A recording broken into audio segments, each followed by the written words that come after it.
રોજ પૂજા કરો છો, વ્રત રાખો છો, મંદિરે જાઓ છો અને દાન પણ આપો છો, છતાં પણ ઘરમાં પૈસા કેમ નથી ટકતા? કેમ બીમારી અને કંકાસ તમારા પરિવારનો પીછો નથી છોડતા?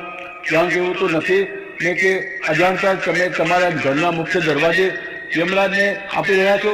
જી હા, આપણા શાસ્ત્રોમાં ગરુડ પુરાણમાં સ્પષ્ટ લખ્યું છે કે સૂર્ય આથમ્યા પછી એક નાની સરખી ભૂલ, એક નાની સરખી બેદરકારી તમારા વર્ષોના પુણ્યની ભૂલમાં મેળવી શકે છે.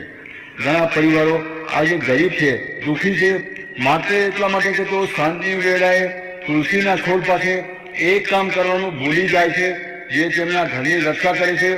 આ કોઈ સાધારણ વાત નથી, આ જીવન અને મૃત્યુ વચ્ચેનો દોરો છે. તેથી ભક્તો, આજે હું તમને એક ગુપ્ત રહસ્ય જણાવવા જઈ રહ્યો છું જે સંતોએ હજારો વર્ષો સુધી પોતાના શિષ્યોને જણાવ્યું છે.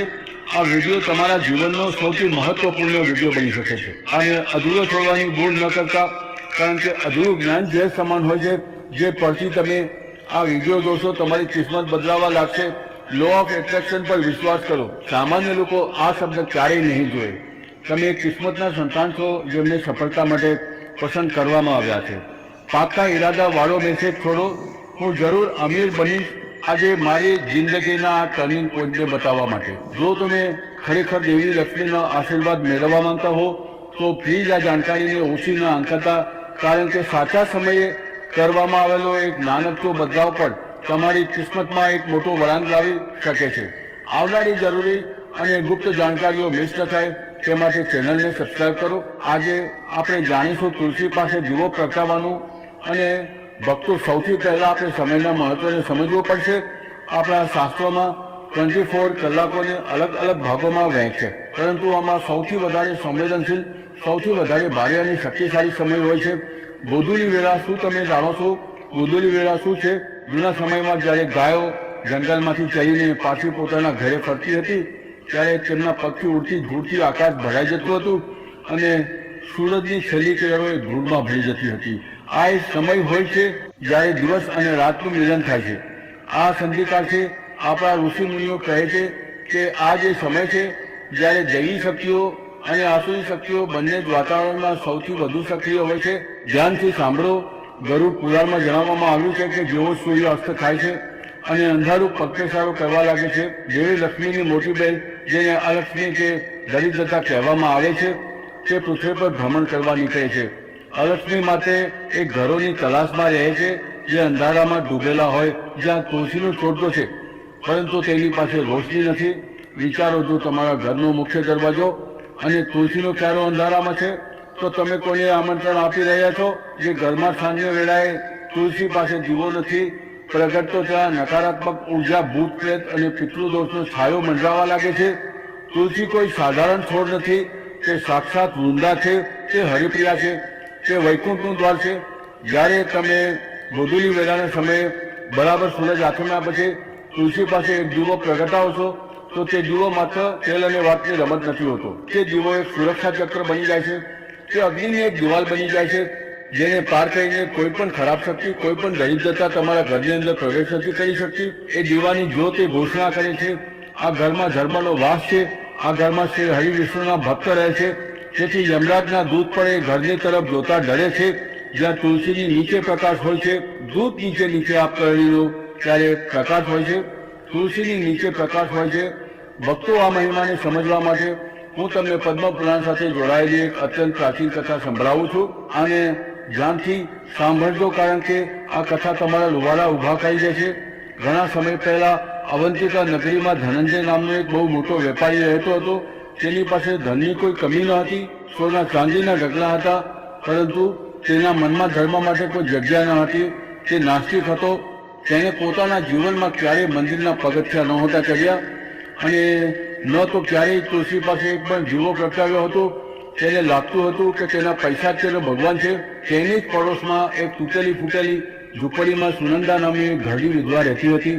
સુનંદા પાસે ખાવા માટે દાણું ન હતો, પહેરવા માટે સારા કપડાં ન હતા, પરંતુ તેની પાસે એક અનમોલ ધન હતું. તે હતી તેની તુલસી ભક્તિ.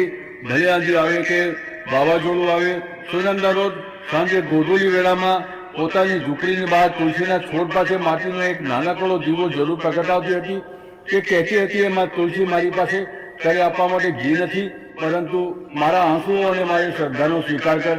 સમયનું ચક્ર ફર્યું અને એક દિવસ ધનંજયનું મૃત્યુ થઈ ગયું, કારણ કે તેણે જીવનભર માત્ર પાપ અને કંજૂસી જ કરી હતી. તેની આત્માને શાંતિ ન મળી. તે પ્રેતયોનીમાં ચાલ્યો ગયો. તે એક ભયાનક તરસ્યો અને ભૂખ્યો પ્રેત બની ગયો, જે અંધારામાં ભટકતો રહેતો હતો. યમરાજના દૂત તેને દોરડાથી બાંધવા માટે તેનો પીછો કરી રહ્યા હતા. તે પ્રેત પોતાનો જીવ બચાવવા માટે ભાગ્યો અને ભાગતા ભાગતા તે એ જ રાત્રે સુનંદાની ઝૂંપડી પાસે પહોંચ્યો. એ રાત્રે ગાઢ અંધારી અમાસ હતી. પ્રેતે વિચાર્યું કે આ ડોશીની ઝૂંપડીમાં છુપાઈ જાઉં, અહીં મને કોઈ નહીં શોધી શકે. પરંતુ ભક્તો જેવો તે પ્રેત દરવાજા તરફ આગળ વધ્યો. તે ચીખી ઉઠ્યો. તેને એવું લાગ્યું જાણે સામે આગનો કોઈ વિશાળ પહાડ ઊભો હોય. તે ઝૂંપડીની અંદર કદમ ન રાખી શકતો. જાણો છો કેમ? કારણ કે દરવાજા પર તુલસી પાસે એ નાનકડો દીવો પ્રગટી રહ્યો હતો. આપણા માણસોની કે માથે એક નાનકડી જ્યોત જ દેખાય છે, પરંતુ ખરાબ આત્માઓ અને પ્રેતો માટે તુલસીનો દીવો સાક્ષાત સુદર્શન ચક્રની જેમ ધગધગતું સૂરજ હોય છે. તે પ્રેત થરથર કાપવા લાગ્યો. તે જ સમયે હવાનો એક જોરદાર ઝટકો આવ્યો. એ જીવાની જ્યોત ફફડવા લાગી અને જીવામાંથી નીકળતો સુગંધિત ધુમાડો હવાની સાથે ઉડીને એ ભયાનક પ્રેતને સ્પર્શી ગયો. આ કેવો ચમત્કાર હતો! જેવો તુલસીના દીવાનો પવિત્ર ધુમાડો એ પાપીની આત્માને સ્પર્શ્યો. તેના જન્મ જન્માંતરના પાપ ભરીને ખાક થઈ ગયા. તેને પોતાનો પાછલો જન્મ યાદ આવી ગયો. તે રડવા લાગ્યો અને જોત જોતામાં તેનું ભયાનક પ્રેતરૂપ ગાયબ થઈ ગયું અને એક દિવ્ય શરીર પ્રગટ થયું, જે કામ મોટા મોટા યજ્ઞો ન કરી શક્યા તે તુલસીના દીવાના માત્ર ધુમાડાએ કરી બતાવ્યું. આ દ્રશ્ય જોઈને યમલોકમાં બેઠેલા ચિત્રગુપ્ત, જે દરેક મનુષ્યના પાપ અને પુણ્યનો હિસાબ રાખે છે, તેઓ હેરાન રહી ગયા. તેમણે યમરાજને પૂછ્યું, હે ધર્મરાજ, આ કેવી રીતે સંભવ છે? એ ધનંજયે જીવનભર કોઈ પુણ્ય નહોતું કર્યું, તેણે ક્યારે દાન નહોતું આપ્યું, તો પછી માત્ર એક દીવાના ધુમાડાથી તેને મુક્તિ કેવી રીતે મળી ગઈ? શું તમારો ન્યાય બદલાઈ ગયો છે? ત્યારે યમરાજે હસતા હસતા જે કહ્યું કે દરેક ગૃહસ્થે સાંભળવું જોઈએ. યમરાજ બોલ્યા, ચિત્રગુપ્ત, તુલસી કોઈ સાધારણ વનસ્પતિ નથી. તુલસી સાક્ષાત વૈકુંઠનું સ્વરૂપ છે. જ્યાં તુલસી હોય છે અને જ્યાં સાંજની વેળાએ તેની પાસે દીવો પ્રગટે છે, તે સ્થાન પૃથ્વીનો હિસ્સો નથી રહેતું. તે વૈકુંઠનો વિસ્તાર બની જાય છે. દીવાનો પ્રકાશ અંધારને નહીં, પરંતુ અજ્ઞાન અને પાપને મિટાડે છે. એ પાપી ધનંજયે ભલે દીવો ન પ્રગટાવ્યો હોય, પરંતુ તેણે અજાણતામાં પણ તુલસીના દીવાના દર્શન કર્યા અને તેના ધુમાડાનો સ્પર્શ પામ્યો. શાસ્ત્રોનો નિયમ છે કે જે વ્યક્તિ મૃત્યુના સમયે અથવા મૃત્યુ પછી તુલસીના છાયામાં અથવા તુલસીના દીવાની રોશનીમાં આવે છે, તેના પર મારો એટલે કે યમરાજનો દંડ નથી ચાલતો. તે સીધો ભગવાન વિષ્ણુના ધામનો અધિકારી બની જાય છે. તેથી ચિત્રગુપ્તે ઘરની તરફ જોવું પણ પાપ છે, જ્યાં તુલસીની સેવા થાય છે. ભક્તો સમજો આ વાતને. જો એક પાપી પ્રેતને દીવાનો ધુમાડો મોક્ષ આપી શકે છે, તો વિચારો, જો તમે જીવતેજી પોતાના હાથોથી રોજ સાંજે નિયમથી તુલસીમાં પાસે દીવો પ્રગટાવશો, તો યમરાજ તમારી પાસે આવવાની હિંમત કેવી રીતે કરશે? તમારા પિતૃઓ જે કદાચ કષ્ટમાં છે, તેઓ એ રોશનીને જોઈને તૃપ્ત થઈ જશે અને તમને એવા આશીર્વાદ આપશે કે તમારી 7 પેઢીઓ રાજ કરશે. ભક્તો, હવે ખૂબ ધ્યાનથી સાંભળો. કથા સાંભળીને મનમાં ભાવ તો જાગી ગયો, પરંતુ જો વિધિ ખોટી થાય તો ફળ નહીં મળે. ઘણી માતાઓ અને બહેનો ફરિયાદ કરે છે કે મહારાજજી, અમે તો રોજ દીવો પ્રગટાવીએ છીએ, છતાં પણ ઘરમાં બરકત નથી. કારણ તમારી ભક્તિમાં કમી નથી, તમારી વિધિમાં ભૂલ છે. શાસ્ત્રોમાં સ્પષ્ટ લખ્યું છે કે ખોટી રીતે પ્રગટાવેલો દીવો ઘરનો વિનાશ પણ કરી શકે છે. આજે હું તમને એ 3 ભૂલો જણાવી રહ્યો છું, જે અજાણતામાં 90% લોકો કરી રહ્યા છે. પહેલી ભૂલ, સમયનું અપમાન. મોટે ભાગે જોવામાં આવ્યું છે કે લોકો રાત્રે 1 કે 9 વાગે જ્યારે સંપૂર્ણ અંધારું થઈ જાય છે અને જમવાનો સમય હોય છે, ત્યારે જઈને તુલસી પાસે દીવો પ્રગટાવે છે. આ વ્યર્થ છે. આ માત્ર તેલની બરબાદી છે.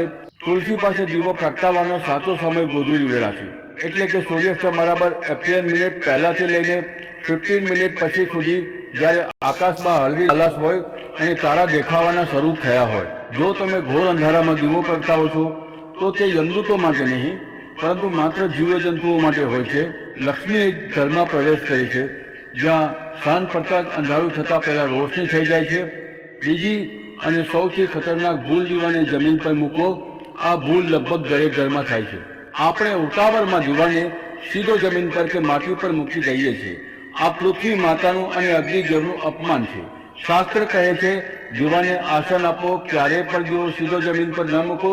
તેની નીચે થોડા અક્ષત એટલે કે ચોખા મૂકો અથવા તેને કોઈ પ્લેટમાં મૂકો અથવા તુલસીના કુંડાની કિનારે પણ સીધો જમીન પર નહીં. અને ધ્યાન રહે દીવાની જ્યોતની દિશા. દીવાની જ્યોત ક્યારે પણ દક્ષિણ દિશા એટલે કે સાઉથ ડાયરેક્શન તરફ ન હોવી જોઈએ.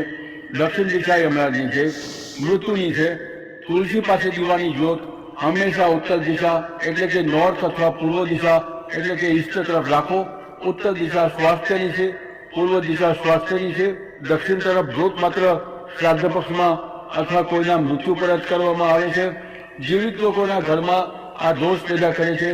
ત્રીજી, ભૂલ અપિત્ર અવસ્થા અને ખુલ્લા વાળ. મારી માતાઓ અને બહેનો આ વાત ખાસ કરીને તમારા માટે છે. મોટે ભાગે સાંજે કામ કરતા કરતા વાળ ખુલ્લા છોડીને તમે દીવો પ્રગટાવવા ચાલી જાઓ છો. શાસ્ત્રોમાં ખુલ્લા વાળ શોક અને અશુભતાનું પ્રતીક માનવામાં આવ્યા છે. ખુલ્લા વાળ સાથે જ્યારે તમે પવિત્ર અગ્નિ પ્રજ્વલિત કરો છો તો તમે અજાણતામાં દેવી લક્ષ્મીને આમંત્રિત કરો છો. દીવો પ્રગટાવતી વખતે પોતાના માથા પર પાલવ રાખો અથવા વાળને બાંધી લો. અને એક વાત, રવિવારના દિવસે તુલસી પાસે દીવો જરૂર પ્રગટાવો, પરંતુ રવિવારે તુલસીને અડવું અધિક છે. રવિવારે તુલસી માતા ભગવાન વિષ્ણુ માટે વ્રત રાખે છે. તેમને સ્પર્શ કરવાથી તેમનું વ્રત તૂટી જાય છે અને ઘરમાં પાપ લાગે છે. તેથી રવિવારે દૂરથી દીવો બતાવો, સ્પર્શ ન કરો. ભક્તો, જો અજાણતામાં તમારાથી પણ અત્યાર સુધી આ ભૂલો થઈ છે તો ગભરાશો નહીં. ભગવાન ભાવના ભૂખ્યા છે. આજે જ આ વિડીયોને લાઈક કરીને પોતાનું પ્રાયશ્ચિત કરો અને કસમ ખાઓ કે હવેથી તમે સાચી વિધિ અપનાવશો. નીચે કમેન્ટ બોક્સમાં જય માં તુલસી લખીને પોતાની હાજરી નોંધાવો, જેથી માતા રાણી તમારી ભૂલ માફ કરી દે. અને આવા જ ધર્મના ગુપ્ત રહસ્ય જાણવા માટે અત્યારે ચેનલને સબસ્ક્રાઇબ કરી લો. ભક્તો, હવે પોતાના હૃદય અને મનને એકાગ્ર કરી લો. હું તમને એ પરમ પવિત્ર વિધિ જણાવવા જઈ રહ્યો છું, જેને જો તમે આ સાંજથી શરૂ કરી દીધી તો વિશ્વાસ માનજો, તમારા ઘરનો વાસ્તુ દોષ, પિતૃ દોષ અને આર્થિક સંકટ કપૂરની જેમ બળીને હવામાં વિલીન થઈ જશે. વિધિનું પાલન કરવું એટલું જ જરૂરી છે જેટલું દવાનું સાચા સમયે ખાવું. જો વિધિ સાચી છે તો ફળ નિશ્ચિત છે. સૌથી પહેલા તૈયારીની વાત કરીએ છીએ. ગોધૂલી વેળાનો સમય એટલે કે જ્યારે દિવસ અને રાત પડી રહ્યા હોય એ સમયે તમે હાથ પર ધોઈને સ્વચ્છ વસ્ત્રો ધારણ કરો. જો સ્નાન કરી શકો તો સર્વોત્તમ છે, પરંતુ જો સંભવ ન હોય તો ઓછામાં ઓછા 5 અંગોને જળથી પવિત્ર કરો. બંને હાથ, બંને પગ અને પોતાનું મુખ. પવિત્રતા ઈશ્વરને આકર્ષિત કરે છે. હવે વાત કરીએ છીએ દીવાની. શાસ્ત્રોમાં માટીના દીવાને સૌથી શ્રેષ્ઠ માનવામાં આવે છે. માટીમાં 5 તત્વોનો વાસ હોય છે અને જ્યારે આપણે માટીનો દીવો પ્રગટાવીએ છીએ તો આપણે મંગળ ગ્રહને પણ મજબૂત કરીએ છીએ. જો માટીનો દીવો ન હોય તો પિત્તળનો દીવો લો, પરંતુ ભૂલથી પણ સ્ટીલ કે લોઢાના દીવાનો પ્રયોગ તુલસી પાસે ન કરો. તે અશુભ માનવામાં આવે છે. દીવામાં શું નાખવું છે આ સૌથી મહત્વપૂર્ણ છે. જો તમારી શક્તિ છે તો ગાયના શુદ્ધ દેશી ઘીનો પ્રયોગ કરો. ગાયના ઘીનો દીવો પ્રગટાવવાથી ઘરમાં સાક્ષાત લક્ષ્મી અને નારાયણનો વાસ હોય છે. આનાથી દેવગુરુ બૃહસ્પતિ મજબૂત થાય છે, જે ધન અને જ્ઞાનના કારક છે. પરંતુ જો આર્થિક સ્થિતિ નબળી છે તો ચિંતા ન કરો. તમે તલના તેલનો દીવો પ્રગટાવો. તલનું તેલ ભગવાન વિષ્ણુને અત્યંત પ્રિય છે અને આ શનિની સાડાસાતી અને અજયના દુષ્પ્રભાવોને કાપે છે. બસ ધ્યાન રહે, તેલ કે ઘી સાફ હોવું જોઈએ. એઠું કે પહેલાથી ઉપયોગમાં લીધેલું ન હોવું જોઈએ. દીવામાં રૂની વાત કેવી હોય? તુલસી માતા માટે હંમેશા ગુણ વાત કે ફૂલવાતનો પ્રયોગ કરો. લાંબી વાતનો પ્રયોગ પિતૃ અને દેવી પૂજન માટે થાય છે, પરંતુ વિષ્ણુ પ્રિય તુલસી માટે ગોળ વાત જે ઉપરની તરફ મુખ કરે છે તે શ્રેષ્ઠ છે. આ તમારી આત્માની ઉન્નતિ અને સ્થિરતાનું પ્રતીક છે. હવે દીવાને સ્થાપિત કરો. જેવું મેં પહેલા કહ્યું, આને સીધો જમીન પર ન મૂકો. દીવાની નીચે થોડા પીળા ચોખા એટલે કે અક્ષત અથવા તો થોડા તાજા ફૂલોનું આસન આપો. અક્ષતનો અર્થ છે જેનો ક્યારેય ક્ષય ન થાય, એટલે કે તમારી સંપત્તિ ક્યારેય ખતમ ન થાય. દીવાનું મુખ ઉત્તર કે પૂર્વ દિશા તરફ રાખો. હવે હાથ જોડીને પૂરી શ્રદ્ધા સાથે પોતાની આંખો બંધ કરો અને એ ભાવ મનમાં લાવો કે તમે માત્ર એક દીવો નથી પ્રગટાવી રહ્યા, પરંતુ પોતાના જીવનના અંધકારને મિટાવી રહ્યા છો. દીવો પ્રગટાવતી વખતે આ મહાશક્તિશાળી મંત્રનું ઉચ્ચારણ કરો. આ મંત્ર તમારા ઘરની ચારે બાજુએ સુરક્ષા કોટ બનાવી દેશે.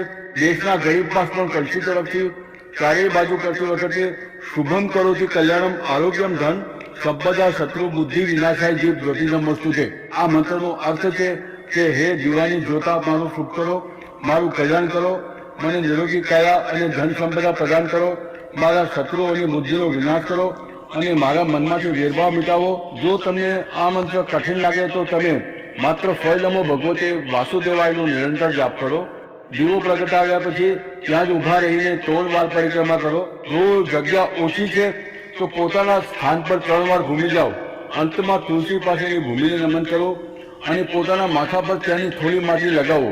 આ માટી તમારા ભાગ્યની રેખાઓને બદલી દેશે. આ નિયમને તૂટવા ન દો.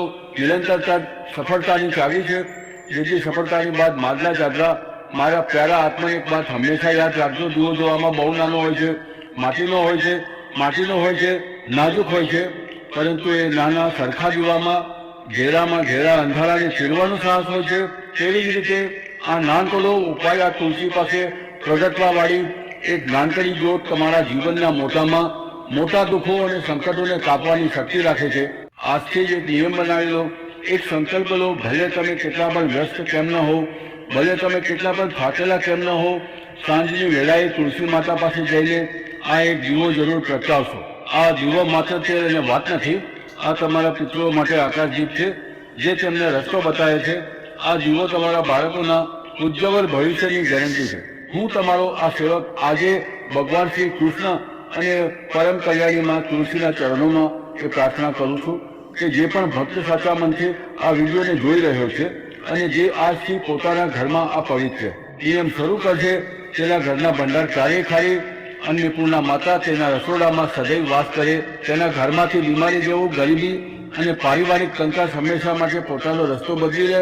જો તમારા મનમાં આ વિધિને લઈને કે જીવનની કોઈ સમસ્યાને લઈને કોઈ પણ સવાલ હોય તો સંકોચ વગર કમેન્ટ બોક્સમાં પૂછો. અમે દરેક કદમ પર તમારી સાથે છીએ.